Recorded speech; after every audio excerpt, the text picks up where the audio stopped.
प्यारी गुड़िया परी। किसी जंगल में टूनी अपने माता पिता के साथ रहती थी। टूनी बहुत गरीब थी, इसलिए जंगल का कोई भी पक्षी उसके साथ दोस्ती भी नहीं करता था। एक दिन टूनी की माँ नीली चिड़िया शहर जाती है। टूनी बेटा, मैं तुम्हारे लिए शहर से क्या लाऊं? फिर टूनी कहती है, माँ, मेरे लिए एक गुड़िया ले आना, क्योंकि मेरा कोई भी दोस्त नहीं है। नीली चिड़िया शहर से लौटते वक्त एक गुड़िया खरीद कर लाती है। जब टूनी वह गुड़िया देखती है तो वह बहुत खुश हो जाती है। वह गुड़िया देखने में बहुत प्यारी होती है, इस कारण टूनी उसका नाम प्यारी रख देती है। असल में नीली चिड़िया जिस गुड़िया को खरीद कर लाई थी वह एक परी थी, जिसे किसी कारणवश एक साधु ने गुड़िया बनने के लिए श्राप दे दिया था। टूनी उस गुड़िया के साथ बहुत खेलती है।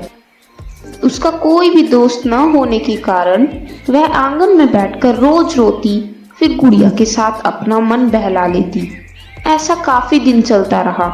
ऐसे ही टूनी अब आंगन में बैठकर रोज फूट फूट कर रोती और कहती है, हे भगवान, आपने मुझे इतना गरीब क्यों बनाया है? मैं इतनी गरीब हूँ, इसलिए ही मेरा जंगल में कोई दोस्त नहीं है। टूनी ऐसा कह रही थी कि तभी अचानक वह गुड़िया एक सुंदर सी परी में बदल जाती है। यह देखकर टूनी चिड़िया बहुत डर जाती है और उससे पूछती है, तुम कौन हो और मेरी गुड़िया कहाँ है? परी कहती है, मैं तुम्हारी गुड़िया हूँ।